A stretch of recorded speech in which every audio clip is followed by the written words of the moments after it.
We are live. Welcome into another edition of Inside Carolina on the Beat. I'm one of the hosts, Tommy Ashley. That's John Bauman. Adam Smith, of course. Jeremiah Holloway, of course. We're sponsored by Johnny T-Shirt, JohnnyT-Shirt.com. Boys, I'm trying to watch another team down the road play, and every time I turn it off, Michigan State closes the gap. And every time I turn it on, the gap gets bigger, so I'm going to turn it off and concentrate on you guys. I happen Adam, to notice that Colgate was about a minute or 2 minutes away from beating Syracuse, too. The Gate, a little battle up there in New York State. college basketball. Is it just me, or is anybody else having a hard time getting into it here ahead of or while football is still somewhat relevant? It's a lot going on. I mean, Definitely a lot going on. Jeremiah, let's talk about what's going on this week. North Carolina ventures into the Valley of Death, which is at Clemson on Saturday afternoon. It's been an interesting press conference week. Let's start with the coaches. Fatigue is a factor, or is fatigue not a factor? Seems to be a very distinct line there. What's the equal signs with the line through it? Yeah. With Max talking and when Gene's talking, I found that very interesting. Yeah. I would definitely say I wasn't sure if that was the handoff or anything. Well, I think first of all, when we were kind of talking, we were asking about fatigue, this week, and we're asking about, the I guess wear and tear of these guys as they progress, throughout a game, particularly in the fourth quarter. I think a few things with the way they respond. I think when you think about fatigue, it's something that does play a factor. But if you are a coach or if you're a player, you're not trying to use that as like an out. So I think from their perspective, they don't want to make it seem like, hey, we're tired, we're gassed, and this is why we're blowing these leads, or whatever the case may be. They don't want to obviously present it in that way. But I do think, like, on top of that, when you look at the fact of the matter, the linebacking core of Cedric Gray and Power Eccles, they talked a lot about trying to rotate those guys. They talked about it last year when I wasn't here, and they've talked about it a lot since I've been here. And it just doesn't, it's not something that happens. A lot of times it's kind of a flow of the game thing. You don't want to take Cedric Gray out of the game because you feel like he's, obviously your best option. And you same thing with Power Eccles. Like, you're not wanting to necessarily take those guys out of the game, but what it ends up doing is, they're out there longer, and they're just throughout the course of the game. It's just their productivity. It's not quite the same. I mean, Cedric Gray was talking today about how, like, he'll play a whole game off of just adrenaline, and he definitely does that. But then he said that after the game and, like, kind of going throughout the week, he ends up kind of being tired, and, like, in practice he ends up being tired. So, but they've talked up guys like an Amari Campbell, some of the things that they're going to be able to do. So I think there's going to be some series where they're probably going to need to look into, at the beginning of the series or whatever, putting a player like that in just to kind of give some relief to these guys. Because if you feel like these guys are capable, is Clemson week the week to do it? I don't really know, just based on the hostility of that crowd and obviously the talent on that team. But I mean, at some point sooner or later, you're going to have to be able to figure to get these guys in there, like you've been able to do on the defensive line. You got to do it with the linebackers as well. well, Tommy and John, I think what Jeremiah is saying so kindly and eloquently. I'm picturing. See, we have a situation here, like Duke, Michigan State's playing. Obviously, we have Dancing with the Stars is happening tonight, which is big for some of the people in the house. I don't know if anyone knows it's Whitney Houston night. I didn't know that until about 8:05 p.m. But Taylor Swift night is next. But so I said Jeremiah's dancing around a little bit, like, very nice. I would probably give him an 8 or a 9 if I was a judge. Hold I on a just second. think I just think that there's just so much contradictory stuff that came out. There you go, TA. That's awesome. Uh, I sadly admit I've watched that show too much. hey, man, Not recently though. you know, you got to keep everybody happy. I just think there's so much contradictory stuff that came out of there Monday, and like Jeremiah's talking about Amari Campbell and getting guys in there. I just think that's it's just been so contradictory. Like, we've heard that for so long that you got to get Cedric and Power a breather, and Amari Campbell's going to be a great player. but it just hasn't happened, and God, I mean, it's interesting. Like the question to Mac on Monday was, what do you think? Because, he might have very well sort of shoveled it over to the court. We got the coordinators coming up next. They'll get into the nuts and bolts. But the question was, what do you think has been the issue in these fourth quarters in these recent ACC games? And he said, as we all very well know, I have to think it's fatigue. I have to think we're wearing down. I have to think we're getting tired. Well, half hour later, here comes Gene Chizik. We asked him about it, and he says, I don't like that. I believe was the direct quote. I think that's just an excuse, which clearly that's what he thinks. But in terms of a perception and a message, an overall messaging, it contradicts. You got the head coach and the defensive coordinator contradicting each other on this.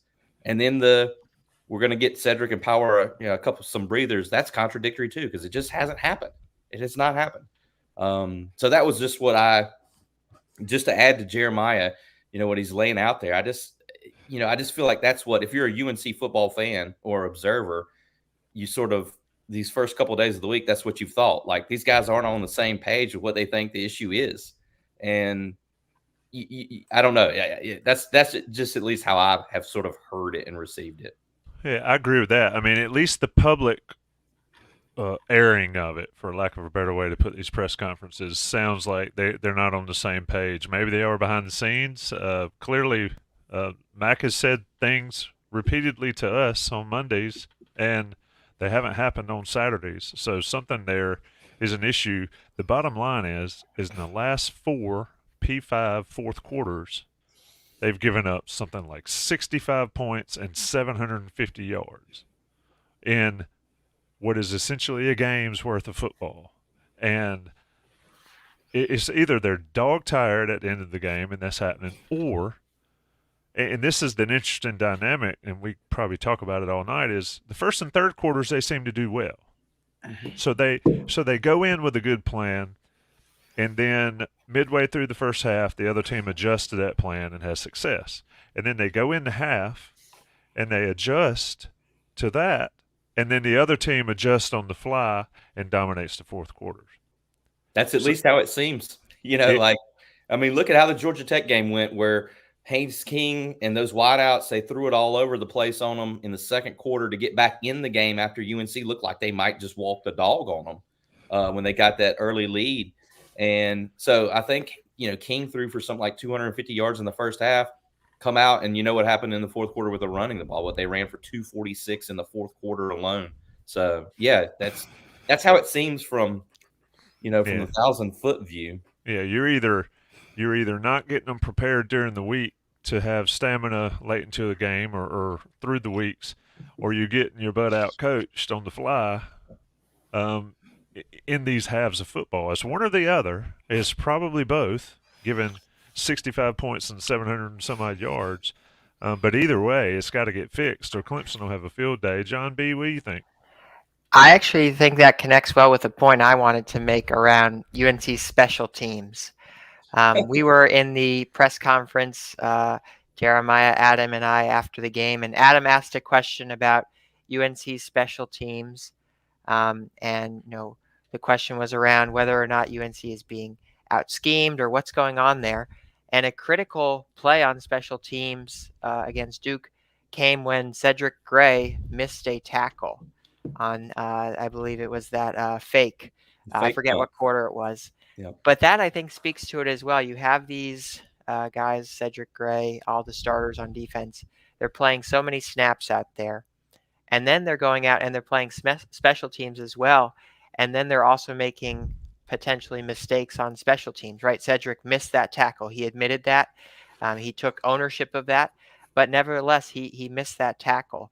And I think that you're also maybe seeing some of that lack of depth then bleed into the special teams.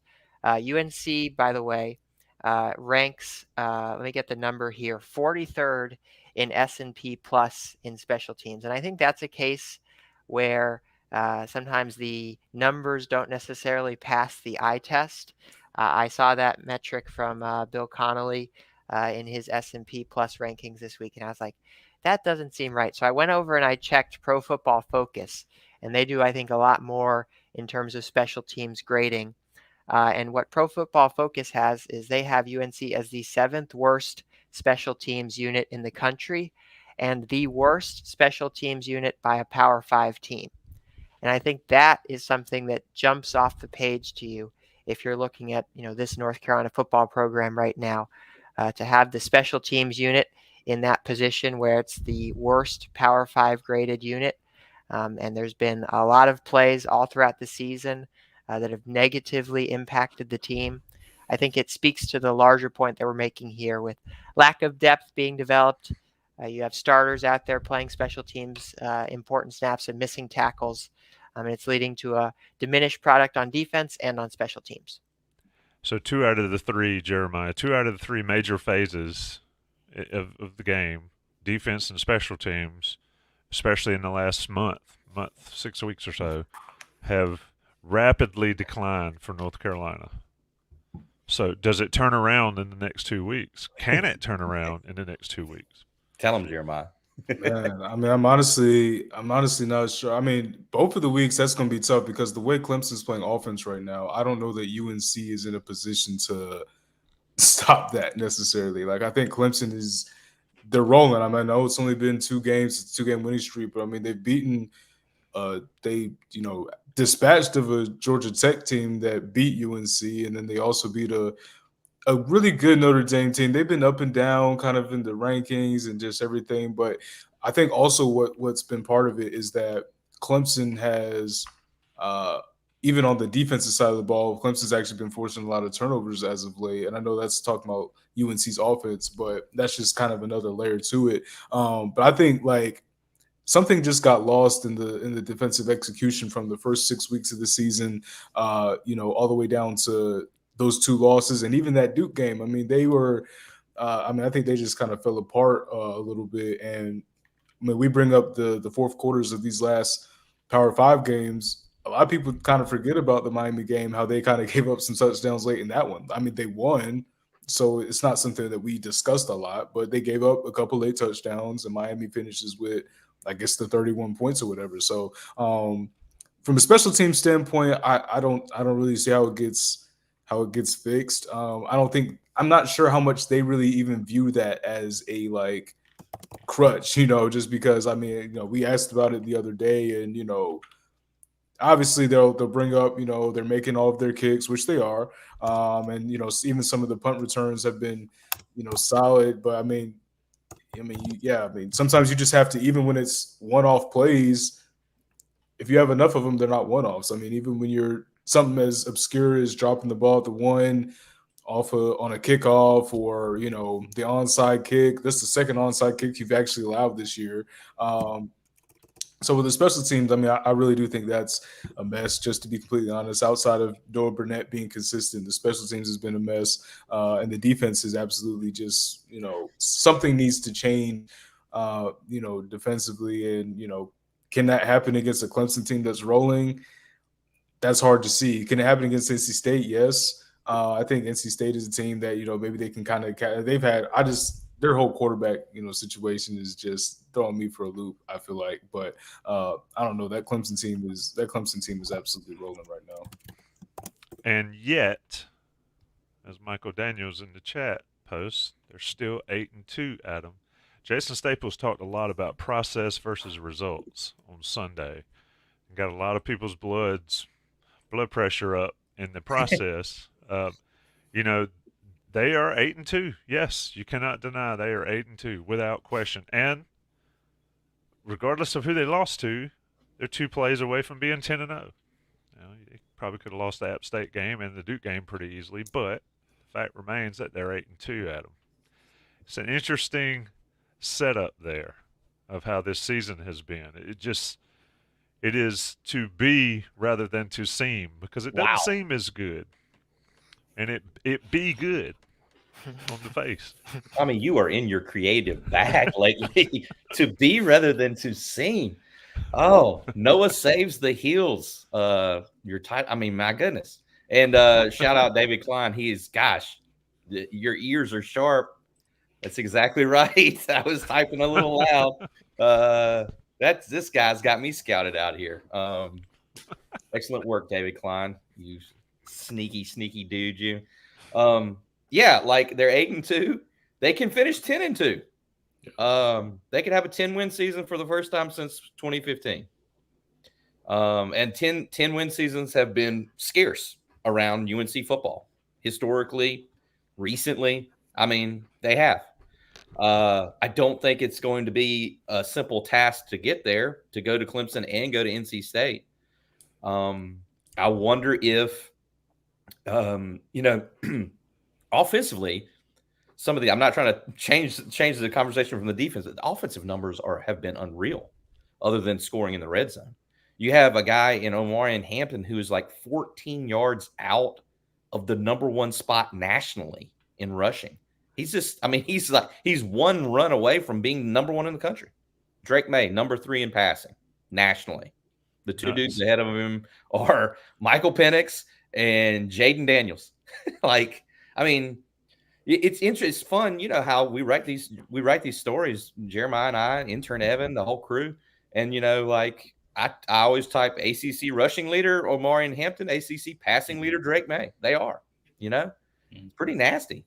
I do wonder, like I'm saying, what happens if they're able to score enough at Clemson. Clemson, as Jeremiah was alluding to, I think I'm pretty sure it was when the first 3 quarters against Georgia Tech last week, and Georgia Tech is a pretty nice offense with Haynes King and all those speedy dudes.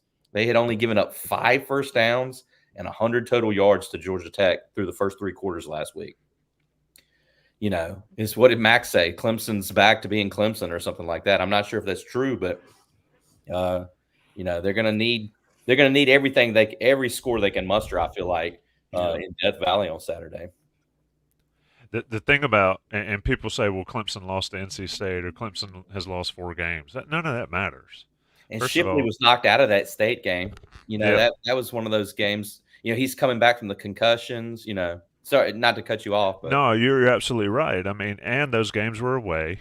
They're undefeated at home, I believe, and they play different. But none of it matters. Like college football teams, it's not like pros where the margin's so thin every game.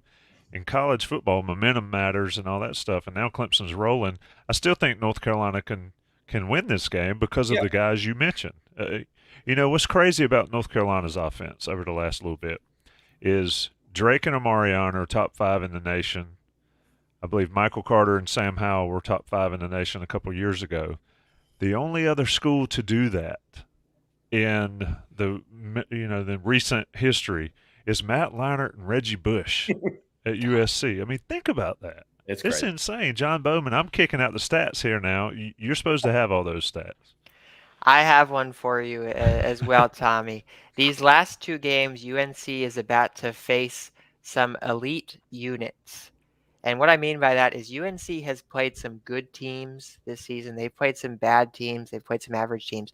But they really haven't played an elite unit on either side of the ball, in my opinion. Looking all across the schedule, I mean, you look at a team like Miami, what makes them good is they're good on both offense and defense. But these last 2 games of the season present a really unique opportunity and challenge for UNC because they're about to face 2 elite defenses. The Clemson defense is ranked 14th in S&P Plus. Their offense is ranked 37th, so that shows you they're good on both sides of the ball. NC State, though, they're ranked 16th in defense in the same metric, S&P Plus. So I think that's going to be a humongous challenge for this North Carolina football team, because it's one thing to go out and beat a team that's good on both sides of the ball, but it's an entirely different thing to go out there and try to conquer a unit that's really going to make things difficult for you. I think back to the end of last season as well. It just felt like Drake May was under siege at points in that part of the season against the Georgia Techs and the NC States that they played at the end there. I think this is going to be a really challenging time for Drake May. He's going to face a lot of pressure, and he's going to have to elevate his play one level more. The whole offense is going to have to elevate their play one level more. Talking really specifically about the offensive line here to keep Drake May clean and to help UNC compete against these elite defenses that they're about to play. Yeah, and then you look at this. Duke beat Clemson and State. Duke beat Clemson and State's butt. Yeah, like I said. I think Garrett Chapman makes a great. I mean, obviously we love Garrett Chapman anyway, but I think he makes a great point. I was thinking about that as John was laying it out. Like that Duke Clemson game. Clemson, how many turnovers did they have down on the goal line? I mean, they had some turnovers on the 1 yard line going in. I mean, Clemson has been a turnover-prone offense. Cade Klubnik has not been Deshaun Watson or Trevor Lawrence. All due respect all around. And they're susceptible. That offense is susceptible to turnovers. He's susceptible to turning the ball over. Now, he threw 4 touchdown passes against Georgia Tech last week. That's why we sort of feel like Carolina's catching them at a bad time. But they will turn the ball over. So, yeah, UNC absolutely could take advantage of some turnovers and put up some points, on some short field, sudden change things and win the game. I wouldn't be shocked if that happened. I just do think it's a challenging place to win. It's going to be an interesting take. Jeremiah, who on defense needs to step up in this one? Because I thought against Duke, I thought the interior of the defensive line needed to be really good. And they were. Miles Murphy probably played his best game as a Carolina player. But the edge guys didn't play well. Rucker didn't have a great game. And, of course, the safeties got beat to the outside a couple times there. So who for North Carolina against this Clemson offense? And to Clemson's credit, they have cut down on the turnovers the last 2 weeks. But, Jeremiah, your take, and Slagle, I'm not asking for the entire defense or the front 6. I'm asking for 1 or 2 players. Love you, Slagle. 1 or 2 players to who do you think needs to be those guys that step up here? I think it might be one of these safeties that needs to come down that's not named Stick Lane. Well, I was actually going to say Kamen Rucker. Reason being is you look at a guy like Cade Klubnik, they do like to, do a lot of design runs, things like that. But you also just want to be able to get pressure on him. You want to make life uncomfortable for him so he's not getting in a rhythm. A lot of times when the offense is able to get into a rhythm, that goes back to turnovers. The turnovers have broken Clemson's rhythm, kind of in their losses this year. But if you allow, Cade to do what he wants to do, then it's just – that's gonna be a long night. North Carolina's played some teams that have running quarterbacks that like to do design runs, so I think that's something that could come into play. But the reason I say Kamen Rucker is because a few weeks ago, John had us, trying to figure out if he's the best pass rusher in the ACC and things like that. So I think he's one that obviously the best pass rusher on this team. They're gonna want to look to him to kind of cause some havoc up there. And I think that could go a long way. His productivity actually could go a long way in them figuring out this run defense. They have to be able to win that battle in the trenches. They have not been winning it. Well, from a defensive standpoint, they haven't been winning it. That's he's one that's definitely got to step up. And then the safeties unit.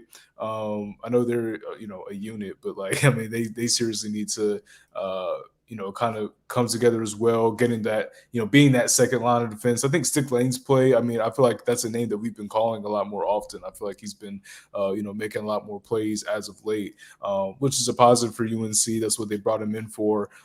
So I guess they're getting their return on investment as of late. But if I had to single out an individual player, I would say, Kamen Rucker, do what he's been doing so far this year. And I think UNC, that positions UNC a little bit better for Saturday. Here I come to Slagle's defense. No, before he did list the entire front 6, I was thinking as TA was asking Jeremiah the question, to me, and I'm not saying I'm right here because I've been wrong a million times in my life, but to me the answer is sure, Rucker, absolutely, because you need your studs playing well in a game like this. Your big horses have to show up on a day like this. The stars have to shine. But I think it's the big boys on the interior. I think this is a man's game. I think it's Miles Murphy, it's Kevin Hester Jr., it's Jahvaree Ritzie, it's Tamari Fox, and then Power and Said. I think it's those guys right up the gut because Will Shipley's a hell of a back.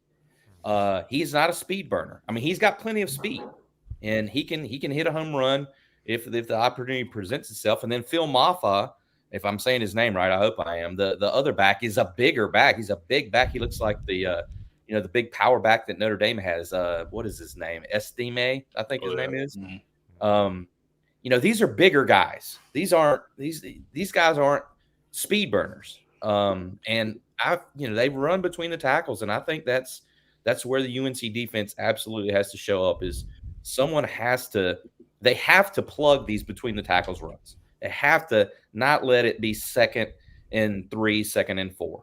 I just think that's where it is. I mean, sure, you want Rucker coming and killing Klubnik from the blind side, absolutely. And you want Gio Biggers and Don Chapman coming down and cracking somebody. But I think the big guys have to show up in this one. And Clemson's offensive line always is good. I mean, this is a physical group up front. I think it's about being physical at the point of attack and, not letting the two backs get loose. Mafa's not going to outrun you. He's going to run over you. Yep. You don't want to tackle him. He has that Omarion vibe. I think Omarion's much more talented, but he's a powerful dude. And Shipley, he can hit a home run, but he's not gonna Tyreek Hill you to death. So I think it's the big boys. John, I'm gonna share my screen before I kick it to you. North Carolina up to 20th. The college football playoff rankings. Imagine, you want to get some folks some indigestion up. Imagine not losing to Virginia. Georgia Tech's they're up decent 4 team. spots. That's 4 spots. That's up 4 spots to the 20th position in the nation. John, lead us to break, man. You're the expert these days. Well, Tommy, it has never been colder in Chapel Hill, it feels like. I am opening up the closet every single day. I realize I need a new jacket, so I'm going to head over to Johnny T-shirt. I'm going to get some new gear. You can either check them out on Franklin Street in their in-person store. You can head over there if you're headed to Franklin Street for a basketball game sometime this season, or check them out online. Inside Carolina Premium subscribers get 10% off their order. So be sure to support Johnny T-shirt because they sponsor this podcast and all of Inside Carolina's podcasts. After the break, we're going to come back with a little bit more football talk a little bit about basketball. And then if we've got some time at the end, I've got some stories from the field rush. So stay tuned for those as well. That could be fun to end the show. You're listening to On the Beat Live.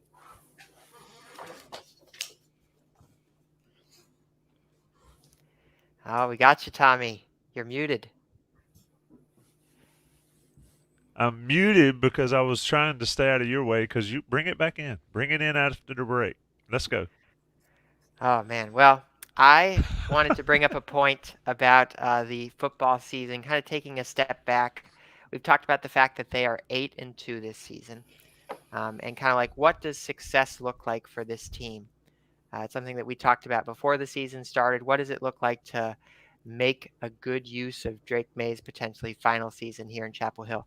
So I'm going to throw something out here. I want to get you three to react to it. I think there is a very clear goal and a very clear way that UNC can end this season with a successful season. And I think the goal should be, let's see if UNC and this football program can get to 10 wins. And I think that, if you were to accomplish that, something that has only been done once in the past 25 seasons, basically once since I've been alive, I think that this could be a football season, even though everything that's happened this year with some of the tough losses, with some of the defensive and special team struggles, I think getting to 10 wins would be a tremendous accomplishment, and you would have to look at this season as a success.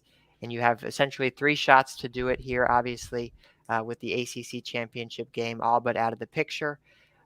You have the bowl game where, you don't know who may or may not opt out, but I'm still going to give UNC the chance to get that 10th win in the bowl game.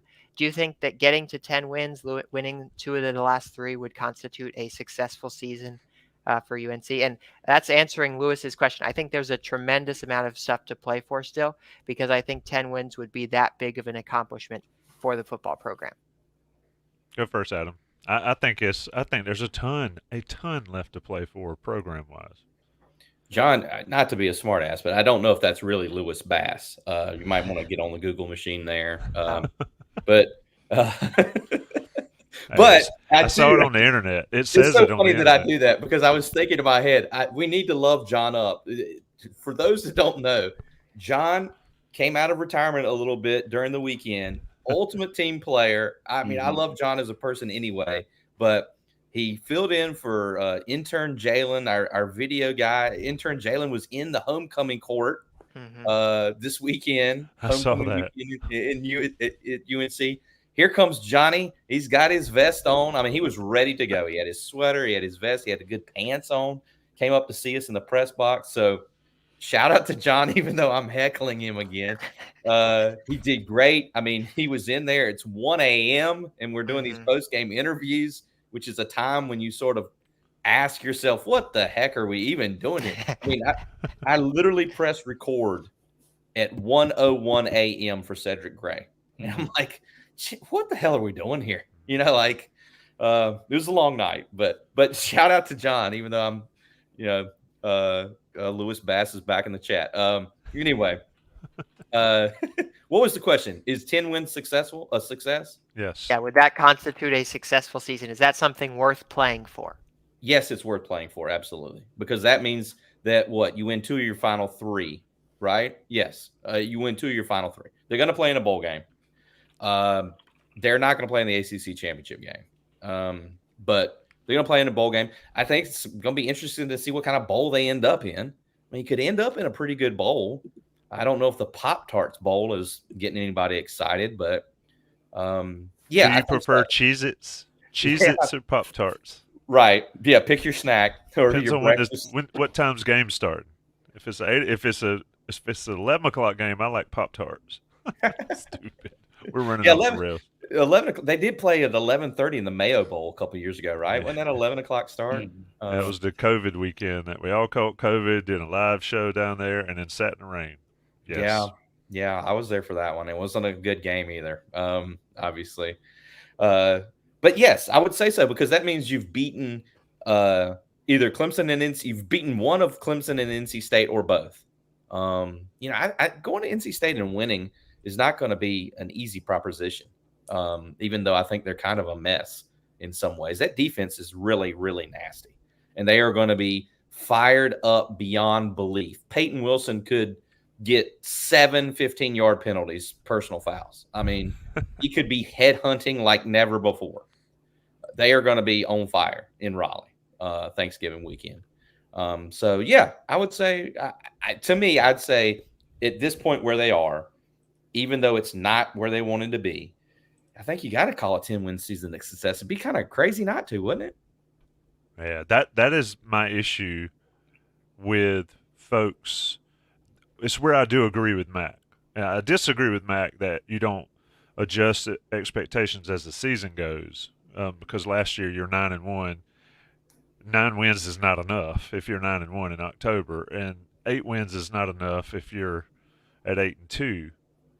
But I've watched a lot of North Carolina football, and if you win 10 games a year at North Carolina, your statue's out there next to Charlie Choo Choo and the Ram. I mean, period. You know, and so I think 10 wins they need to get to 10 wins for me to think it's been an overly successful season, especially given all the talent we've talked on the field. What do you think, Jeremiah? I mean, you've been around not as long as us old heads have.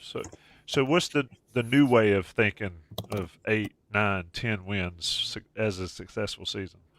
10 wins will absolutely be a successful season for a program like UNC. And I really just say that, just based off the previous history, I mean, as we've been saying, you just don't have a ton of them. But beyond that, I mean, you have to beat NC State. I mean, you've dropped the last 2 in excruciating fashion. Like, you have to get back in the win column against North Carolina State. I mean, I think that's something that I think part of the frustration with last year was, yes, you lost the last 4 games, but I mean, you lost to State and you lost to Clemson. Mac Brown was talking about the importance of Clemson as a kind of a border rival. That rivalry has, dissipated a little bit because they're not playing them as often.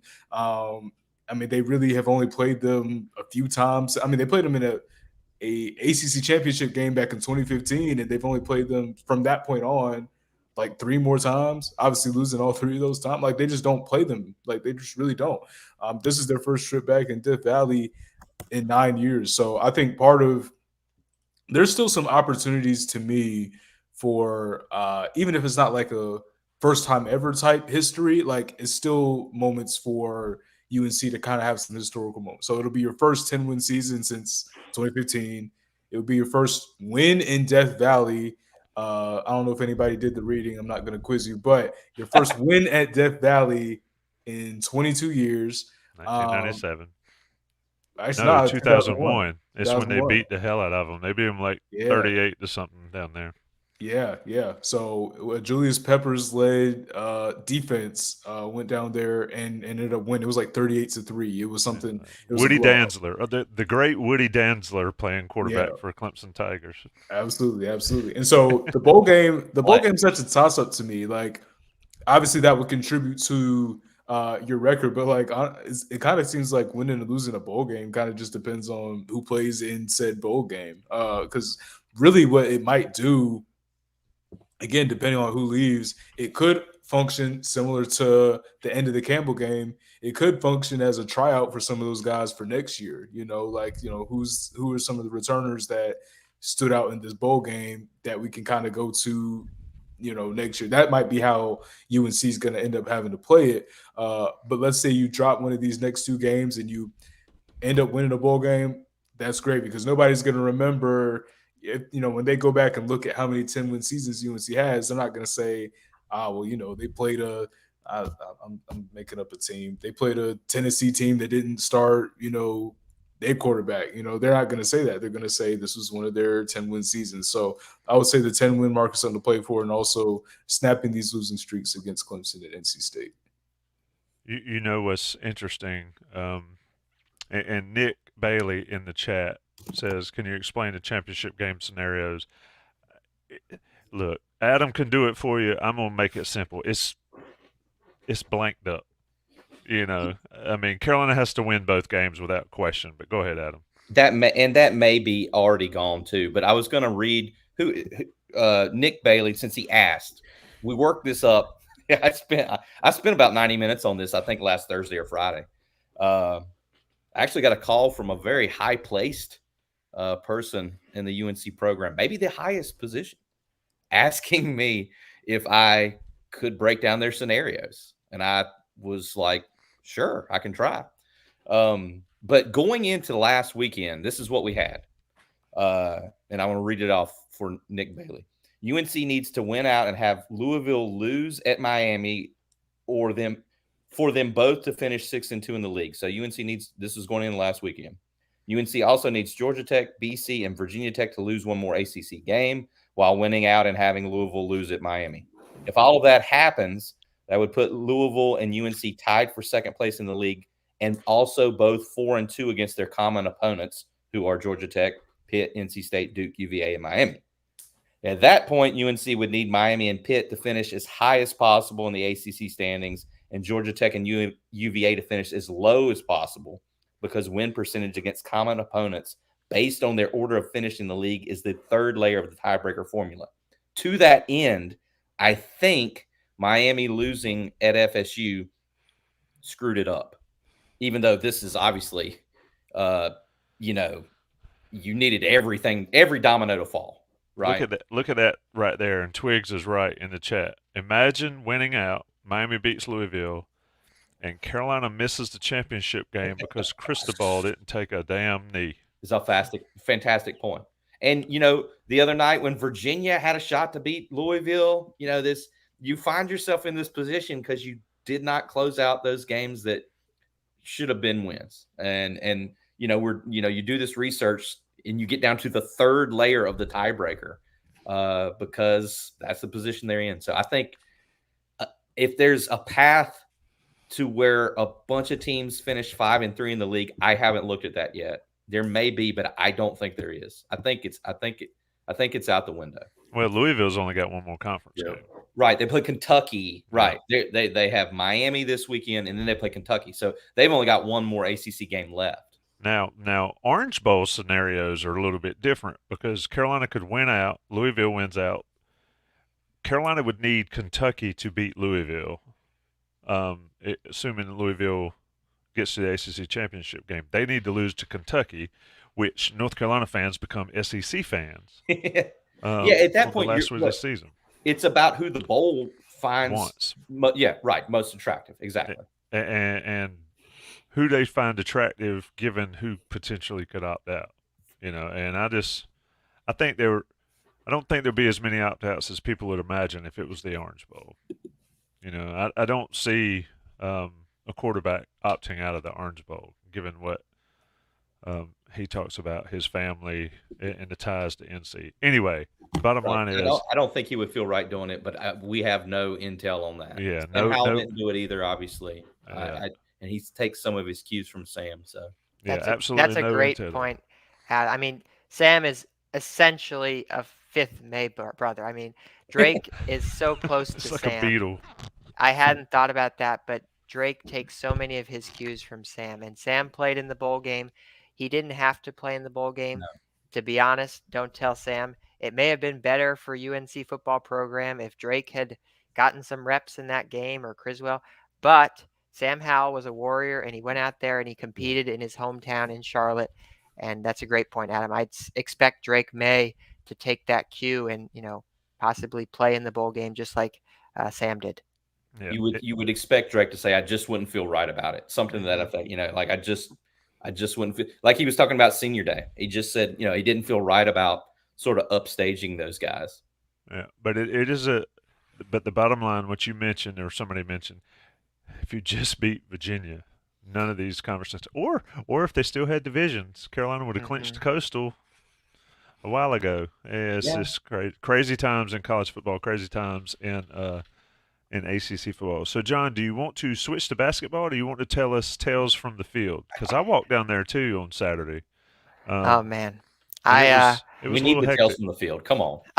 Let's do tales from the field. It's on the Beat Live. This is getting viewers a little bit of behind the scenes. Let me do congruity first. I'm sorry.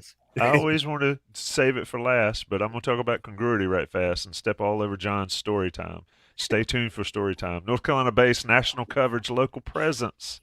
That is congruity. Empowering small and mid-sized business owners with HR and payroll outsourcing. That is congruity. Top-of-the-line technology, top-of-the-line customer service, and they can transform your organization. That is congruity. Do this. If you're a small or mid-sized business owner and you're listening to this, I know there's some of you out there because I've talked to some of you guys. Go to congruityhr.com/Tar Heels. Fill out that questionnaire. They'll connect you with a consultant and give you a free assessment if you're an Inside Carolina listener or viewer. They love Inside Carolina so much, they're going to give our viewers and listeners something for free, just like Johnny T-Shirt does on the other end. They give this to you, congruityhr.com/Tar Heels. Congruity, where you go to grow your business and take care of your people and get rich doing it. John, tales from the field, we'll call it. That's right. And this is on the Beat Live, so I've got some tales from the press box as well. I can share some of Jeremiah and Adam's secrets now because I've seen them working into the wee hours of the morning. But yeah, as we talked about, I was back on the sidelines for the Duke game. I was the video intern for Inside Carolina back in the day.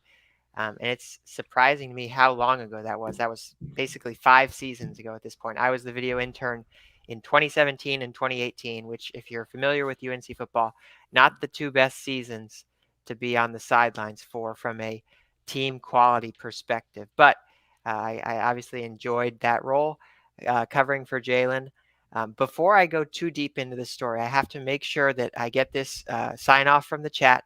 We can't tell Ben or Michelle about this because this has to just stay on the Beat Live as a story just between us. But basically, I'm keeping secrets, John. I don't. You can trust me on this one. Yeah, we got your secrets.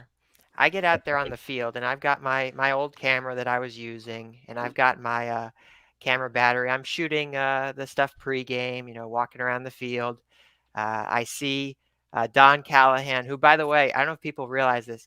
Don is the mayor of the pregame. Like, he is the center of everything. All the recruits are coming up to Don, shaking his hand. Don is snapping pictures of all the recruits because he's known these guys for a long time.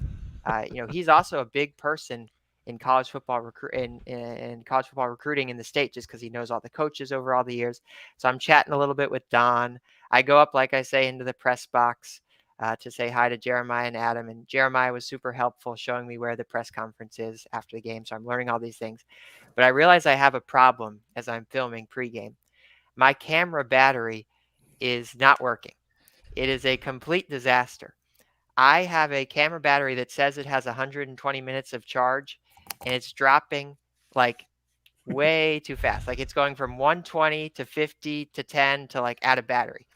So I go from enjoying myself, excited to be able to take in the game from field level, to pure panic, where I'm trying to figure out, okay, how the heck am I going to record this game and record the whole press conference without alerting any of the authorities or missing any parts of my job here? So I did think about Terrifying. reaching out and just being honest and saying, hey, Adam, you know what? My camera's out of battery. I'm going to need your help with the press conferences tonight, because you guys record them a great majority of the time, right? For the Monday press conferences and things like that. But instead, I concoct this radical plan where I have 3 batteries basically that I have in my pocket at all times. And I'm rotating the batteries out, charging them, and then I'm kind of making a circular motion the whole time. It's like the life cycle. I use it for 5 minutes, go charge it, put the other one in my pocket, and I just sort of do that for the entire game. It's like a remote. Exactly. Yeah, it was quite intense. It ended up working just fine. I got the press conferences.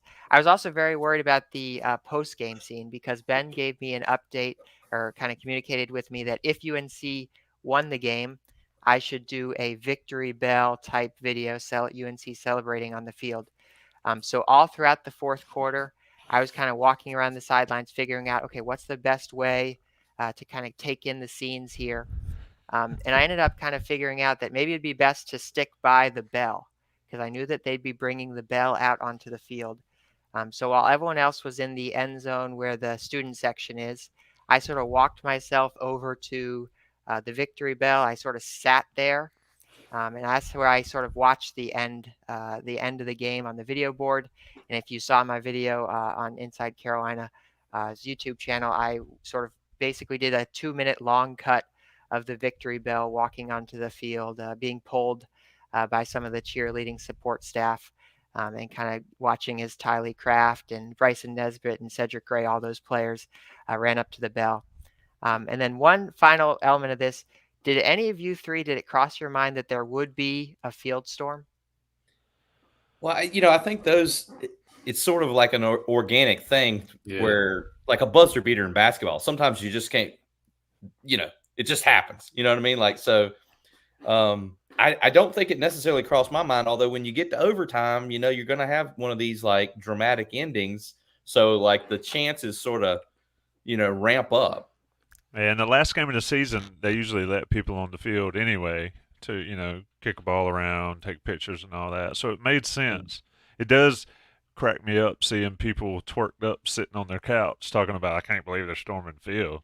Yeah. I mean, we were in and that's across the board in college sports and college football anyway. I'm running on the field every chance I get. I'm 50-some years old. In fact, we walked down there, like I said, I was looking for you guys. Y'all had already gone up to the safety of the press conference room, but it was absolutely insane walking around down there.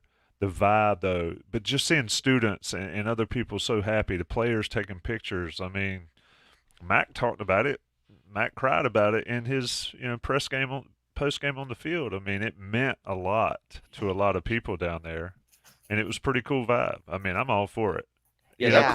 Clemson will do it. If Clemson beats Carolina, even if they lose to Carolina, they will do it. They will go meet at the Paul. Yeah, absolutely. But that was true. It wasn't like a little half-assed, thing where like the field was covered. At one point you saw the photos. It was people. You weren't seeing like a little bit of grass here and there. You got, Drake May needs security to get to the ACC network set. Like that whole deal. Yeah, and I really didn't. It never crossed my mind at all. I didn't really realize how big the field storming was until I left the field and I kind of stood up at that top level of the student section and I looked back and it was like shocking. I was like, wow, this was a major field storm. Everyone was really excited about the game. It's not even when you're kind of in the field storm, because I was one of the first people on the field with the victory bell.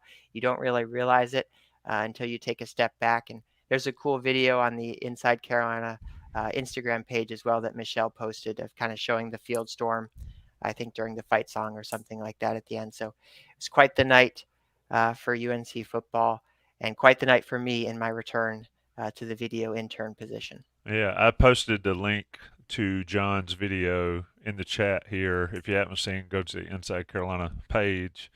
I posted the beginning, the run out with all the fireworks. Somebody saw my pictures from the fireworks pregame and said it looked like a Gaza airstrike. I mean, those pictures are pretty insane as much as those. And then the postgame with the nuts on the field. It's pretty awesome time in Chapel Hill. So let's close this show with a question. And Jeremiah, I'm going to start with you first because you're the one that brings the most reason of late. No offense to Adam and John. None taken. Hunter Pierce. Man. Who has more wins after 12 games this year, UNC basketball or UNC football? Let me find I will say before I answer it, just kind of, again, I guess reasoning it, right? Football, obviously you're a lot closer to that 12-game mark, and then these next two games, like John has explained, these defenses are very tough. Basketball, I think the wrinkle with that is that there are two games in their schedule in which they do not actually know who they're playing. So they are playing Northern Iowa to begin that Bahamas tournament, and then they don't know who the next two teams are. In those first 12 games, I actually was kicking it around and kind of looking at it. In those first 12 games, you have Tennessee at home, you have UConn in New York, Kentucky's in there, I believe. Oh yeah, you have Oklahoma, you have Kentucky in Atlanta. I'm actually going to go, and it's close. I'm going to go with football because I do think that UNC in football is going to take at least one of the next two. And with basketball, I'm not totally sure that with Kentucky, UConn, and some of those potential teams obviously Tennessee and some of those teams potentially in the Bahamas, I'm just not quite as sure. So I'm actually going to say, by a slight margin, I'm actually going to say football. Football gets more wins after 12 games than basketball. And Adam, before you go, Carolina would see either Villanova or Texas Tech, depending on if they win or lose against Northern Iowa. And then the rest of that bracket is Arkansas, Memphis, Michigan, or Stanford. Yep. So Adam, who you got? And Taylor's in the chat. Taylor Vapolis is in the chat. Taylor, the question is, more wins after 12 games, basketball or football this year? Chime in the chat. Go, Adam.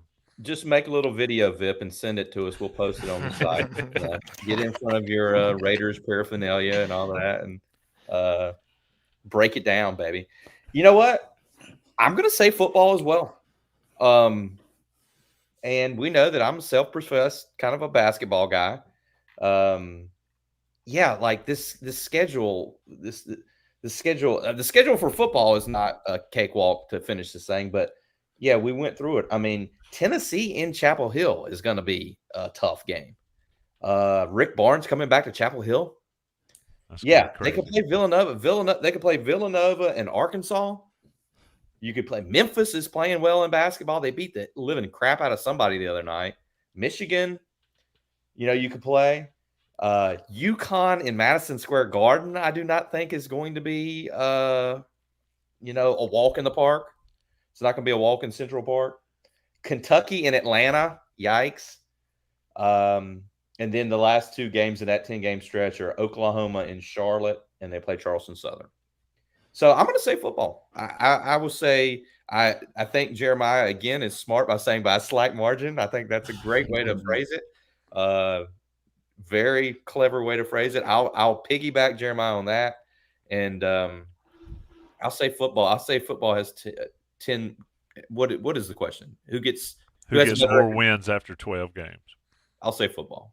So you got Radford and Lehigh are already in the books. You got UC Riverside, which you figured to be an easy win. Northern Iowa, they were good at one time, and I haven't done any work on them this year, so I have no idea. But you would say that's a win, so that's 4. Yep. And then you've got College of Charleston, or excuse me, Charleston Southern, so that's 5. And then the rest are solid.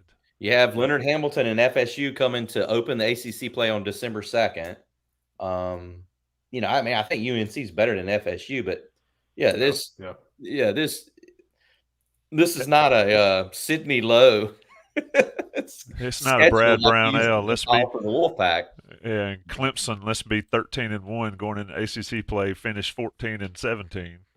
Excellent point. Yes, that is a potentially brutal basketball schedule. I'm gonna go with football too, and I think it's gonna be 10.